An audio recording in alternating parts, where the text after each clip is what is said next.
তো বন্ধুরা good morning. সব সকাল কিন্তু ভালো হয়ে আসে না, তাই না? তো আজকের দিনটাও তাই। মেয়ের প্রচণ্ড পরিমাণে শরীর খারাপ, ঘুম থেকে উঠতেই পারছে না। আর দেখো ব্রাশটাও করার ওর ক্ষমতা নেই। আমাকে বলছে মা তুমি একটু ব্রাশ করে দাও, তা আমি ওকে একটু ব্রাশ করে দিচ্ছি। তো এখনও একটু মানে কি বলবো ফ্রেশ হবে। আর আমি এখানে দরজা টরজাগুলো এখনও ঘুম থেকে মানে খুলিনি, এই জাস্ট খুললাম। গেটের তালাটালাগুলো খুলতে হবে। মানে মেয়ে সন্তানের যদি শরীর খারাপ থাকে দেখবে কোনো কাজেই ভালো লাগে না, কোনো কাজ করতেও ইচ্ছে করে না, আর ঘুম মানে কিছুই ভালো লাগে না। তো মেয়ের সারা রাত ঘুমায়নি, এর জন্য আমাদেরও কারো ঘুম হয়নি, যার জন্য সকালে উঠতে একদম ইচ্ছে করছিল না। মেয়ে উঠলো, তারপরে আমরাও সবাই একসাথে উঠলাম। তো মেয়ের কি হয়েছে বলো তো? মেয়ের হঠাৎ করে প্রচণ্ড পরিমাণে শরীর খারাপ হয়ে গেছে। তো কি হয়েছে সেটা তোমাদের বলছি। আর এখানে দেখো পুরোটাই আমাকে করে দিতে হচ্ছে। মানে আমার মেয়ে যখন সুস্থ থাকে তখন ওর কোনো কিছু করে দিলে ওর সেটা পছন্দ হয় না, নিজে নিজেই করবে নিজের কাজটা। যখন একটু শরীর খারাপ হবে তো ব্যাস, তখন এতটাই কাবু হয়ে যায়, এতটাই মানে দুর্বল হয়ে যায় যে তখন ওর কিছুই ভালো লাগে না। তখন সম্পূর্ণ ডিপেন্ড করে থাকে মায়ের ওপর, যে মা তুমি আমাকে এটা করে দাও, মা তুমি আমাকে ওটা করে দাও। আর গা হাত পায়ে এত ব্যথা, মানে চুলের মানে গোড়াগুলোও ব্যথা। ও চুল যে আমি হালকা করে বাঁধছি, ওর বলছে মা আমার ব্যথা লাগছে। এতটাই ওর বাজে অবস্থা। আমি জানি না কি হবে এখন। টেনশন তো হয়, তাই না? আর বাচ্চা মানুষ হচ্ছে খেলাধুলা করবে, ছটফট করবে, এটাই ভালো লাগে। এই ঝিমিয়ে পড়ে থাকবে বিছানায়, কান্নাকাটি করবে, খাবে না দাবে না, এগুলো ভালো লাগে না। দেখবে যখন ওরা দুষ্টুমি করে তখন হয়তো আমরা একটু বকাঝকা করি ঠিকই, কিন্তু যখন এদের শরীর খারাপ হয়, যখন চুপচাপ থাকে, তখন মনে হয় বাবা তোরা দুষ্টুমিই কর, এরকম মনে হয়। তো ওকে একটু ফ্রেশ করিয়ে চুল টুল বেঁধে দিলাম, কারণ চুলমুল এলোজেলো থাকলে যেন আরও বেশি অসুস্থ মনে হচ্ছে। মেয়ের মুখের দিকে তাকাতে পারছে না, এতটাই বাজে পরিস্থিতি লাগছে। তোকে একটু ফ্রেশ করে এখন বসিয়ে দিলাম। Good morning friends. তোমার তো দেখলে, ঠিক আছে, মেয়ের প্রচণ্ড শরীর খারাপ। কাল রাত সারা রাত ঘুমায়নি, না আমি ঘুমিয়েছি না ওর বাবা ঘুমিয়েছে। তো এখন কটা বাজে? 9টা, 9:30 বাজে। তো কোনো রকমে ওকে উঠালাম, উঠিয়ে ব্রাশ ট্রাশ করালাম। এখন একটু চা করে দিই, চা খা। খুব জ্বর, সারা রাত ঘুমায়নি, গা হাত পা ব্যথা, বমি করেছে, পেটে ব্যথা, পটি করেছে। তা এখন ডাক্তারের কাছে নাম লিখে দিলাম, 5:30টার সময় ডাক্তার আসবে, ঠিক আছে? তো এই যে গুড মর্নিং বলো। এখন ভালো লাগছে একটু শরীরে? ভালো লাগছে না? ঠিক আছে, তুমি বসো, ওকে একটু চাটা কিছু খাওয়াই, তারপর কাঁচকলা সেদ্ধ দিয়ে ভাত করে দেবো, ঠিক আছে? খেয়ে নেবে, গরম গরম ভাত খেয়ে নেবে। হঠাৎ করে এতটা শরীর খারাপ হয়ে যাবে বুঝতে পারিনি, খুব শরীর খারাপ। মুখ টুক দেখো কোথায় চলে গেছে, কেমন হচ্ছে ফোনটা আজকে। দেখো মুখ টুক দেখো কোথায় চলে গেছে, মেয়ে শুকিয়ে গেছে পুরো একদম। ঠিক আছে, ওকে আগে সুস্থ করি, তারপর তোমাদের সামনে আসবো, ঠিক আছে? সকালে চা করা হলো, চা খেলো না, এসে দেখছি ঘুমিয়ে পড়েছে। নাও নাও নাও। তো এখন তাড়াহুড়ো করে ভাত বসালাম, আলু সেদ্ধ আর কাঁচকলা সেদ্ধ দিয়ে ভাত খাওয়াচ্ছি। তো বলছে আর কিছু নেই। আচ্ছা সকালটা খা, কতবার পটি গেছে, বমি করেছে, শরীর একদম ক্লান্ত হয়ে গেছে, সারা রাত ঘুমায়নি। তারপর রাতে এত জ্বর, রাতের বেলায় তখন কটা বাজে? 3টে বাজে, 2:30-3টে বাজে। তখন আমি বসে বসে ওর মাথায় জলপট্টি দিচ্ছি। আর কমছেই না। আর সারা গা হাত পা ব্যথা, কেন আমি বুঝতে পারছি না। ওর গায়ে টাচ করতে পারছি না, ওর গায়ে এত ব্যথা। তো যাই হোক গা হাত পা টিপে দিচ্ছি, ভলিনি স্প্রে করছি, মাথায় জলপট্টি দিচ্ছি, মাথা টিপে দিচ্ছি। এই করে করে পুরো ভোর হলো। তার মধ্যে 2বার পটি গেছে, বমি করেছে, সে পিত্তিগুলো পড়ছে। নাও, কাঁচকলা দিয়ে ভাত মেখেছি, যতই পাতলা করছি ততই কিন্তু তোমার আবার শক্ত হয়ে যাচ্ছে। নাও, খেতে হবে তো, ওষুধ খাবে তো, নাও। তাতে খাও, একটু রান্না বসাবো, কি যে করবো কিছুই বুঝতে পারছি না। এবার ফ্রেশ হয়ে ঘরটর মুছলাম, ঘরটর মুছে টুছে ফ্রেশ হয়ে মাখনকে ব্রেকফাস্ট দিলাম। এখন দেখি ফ্রিজে মাছ আছে, একটুখানি চিকেন আছে, কাঁচা চিকেন, কি রান্না করব বুঝতে পারছি না। ওকে ওষুধ খাইয়ে বলবো তুই ঘুমা, তারপর দেখা যাবে। আমি তাড়াতাড়ি করে বেশি কিছু রান্না করব না, এক তরকারি ভাতই করব। কালকের অমলেটের ঝোল আছে, ভাজা আছে, মেয়ে যেহেতু খাইনি। নাও, আমি অল্প অল্প, লবণ হয়েছে নাও, ধরো। ওরকম করতে নেই মা, একটু খেতে হবে, শরীরে কি। তুমি খাও, খেয়ে দাও, পটি যাও, খেয়ে পটি যাও। পেটে ব্যথা করছে, কিছু নেই বলেই পেটে ব্যথা করছে। তো বিকেলে তো ডাক্তার দেখাতে যাব। একটু লঙ্কা ডলবো?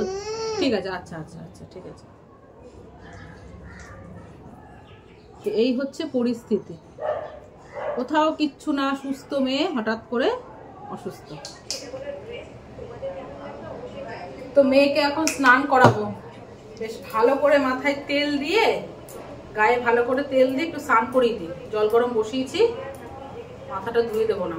জ্বর আসলে না এখন স্নান করলে বেশ ভালো লাগবে। এখন জ্বরটা নেই, ভাতটা যেটুকু খেলো ওষুধ খাইয়ে দিচ্ছে, তো এখন আর জ্বরটা নেই। স্নানটা করুক, করে একটু ওআরএস খাক। লাগছে, আমি আসতেই দিচ্ছি বাবা, চলো আসতে, চলো। এখন বেজে গেছে 12:30। তো এই যা শুধু মাছের ঝোলটাই করতে পারলাম। একটু আলু ভাজা করেছি আর মাছের ঝোল। ফ্রিজে একটুখানি চিকেন ছিল, তো চিকেনটা ভাবছি একদম ছোটো ছোটো করে কেটে আলু দিয়ে একটু কষা কষা করে রাখি, ঝাল ঝাল করে। তো এখানে শুধু জিরে গুঁড়ো দিয়ে একদম পাতলা প্লেন করে গোটা কাঁচা লঙ্কা চিড়ে ফলি মাছের ঝোলটা করলাম আলু দিয়ে। আর এখানে হচ্ছে আলু ভাজা করেছি, আর কালকের একটু ভাজা আছে, একটু ডিমের অমলেট আছে। আর মেয়ের তো স্নান টান হলো, ওকে একটা ওআরএস দিয়ে দিই, বসে বসে খাক। মাম্মা না ধরো, এখন শরীরটা একটু ভালো লাগছে? এখন একটু ভালো লাগছে? মাথা ব্যথা করবেই, ঠিক আছে? হ্যাঁ খুলে দিচ্ছি, নাও খেয়ে নেবে, ঠিক আছে? এখন বাজে কটা জানো? কটা বাজে বাবা? এখন কটা বাজে? দাঁড়াও, পুজো দিও এখন। হ্যাঁ 2:30 বাজে। আমি স্নান টান করে পুজো টুজো দিয়ে উঠতে পারিনি, হাজব্যান্ড চলে এসছে, হাজব্যান্ডকে খেতে দিলাম, ও খাওয়া দাওয়া করে বেরিয়েও গেল। মেয়ের জন্য আলু ভাজা করেছিলাম, ওকে জিজ্ঞাসা করেছিলাম যে দুপুরবেলা আলু ভাজা দিয়ে ভাত খাবে, বললো ঠিক আছে।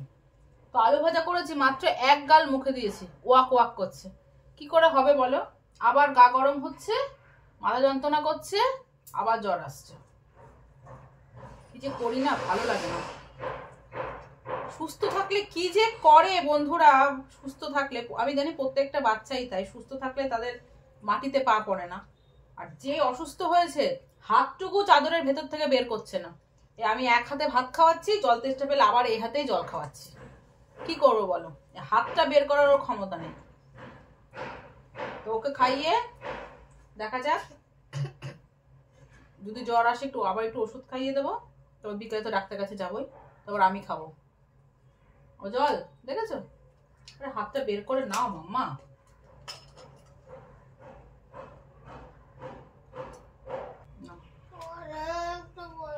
আর একটু পরে আমি বসে থাকবো বলে এরকম হবে। আর একবার না দেখেছো? সকালেও তাই করেছো, সকালেও 2 গাল খেয়েছে, এখনো তাই। নাও, এরকম করলে শরীরে জোর পাবে না।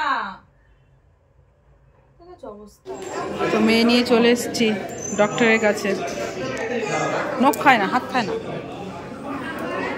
তো ডাক্তার দেখিয়ে জাস্ট এক্ষুনি বাড়িতে আসলাম, একবারে ওষুধপত্র কিনে নিয়ে এসেছি। এই যে দেখো, ওষুধ কিনে নিয়ে আসলাম। অ্যান্টিবায়োটিক দিয়েছে, জ্বরের ওষুধ তো ঘরেই ছিল, তবুও ডাক্তার একটা লিখে দিয়েছে। পেটের সমস্যার জন্য আরও বেশি অ্যাসিডিটি, মানে গ্যাসের থেকে মানে ওরকম পটি হচ্ছে, বমি বমি ভাব লাগছে। তো সমস্ত কিছুই লিখে নিয়ে এসেছি। আর একটা নিলাম, মেয়ের দাঁতে একটু প্রবলেম হচ্ছিলো বলে ডাক্তার এটা লিখে দিল। আর ওআরএস তো প্যাকেটের ওআরএসগুলো খাওয়াচ্ছিলাম, সেটা বললো না, এই জলে গুলে ওআরএস খাওয়াতে বললো। তো এই যে এই ওষুধ দিয়েছে, অ্যান্টিবায়োটিক দিয়েছে, এগুলো সব রাতে ওষুধ। কিছু কিছু ছিল না, সেগুলো অর্ডার দেওয়া হয়েছে। আর এটা আমার ফেভারিট এই ওষুধ, যে কত খেয়েছে। এই পেটের সমস্যা নিয়ে ডাক্তারের কাছে বেশি যেতে হয়, জানো তো? এই যে দেখেছো অবস্থা, এখন একটু ভালো লাগছে? হ্যাঁ ভালো লাগছে এখন একটু। তো এখন আর জ্বর টর নেই, মোটামুটি জ্বর নেই, এখন দেখা যাক। তো ওকে বললাম যে এখন মুড়ি খা, দুপুরবেলাতে একটুখানি ভাত খেয়েছে, পেটে তো খিদে ভর্তি, এখন কাবু হয়ে গেছে। তো ওকে বললাম এখন একটু জল বিস্কিট খা, না জল মুড়ি খাও, রাতের বেলায় আলু সেদ্ধ ভাত খেয়ে নেবে। খেতে পাচ্ছে না, একদম মাথাটা পুরো গরম। ঠিক আছে, তো চলো বন্ধুরা, আর ভিডিওটা করতে ভালো লাগছে না, ঠিক আছে? ওর এবার খাওয়া দাওয়াগুলো করি, খাবার দিই, ওষুধগুলো ঠিকঠাক করি। কালকে আবার দেখা হচ্ছে অন্য একটা ভিডিওর সাথে, ঠিক আছে? বাবা তো ঠোঁটটা লাল লাগছে কেন এরকম এত?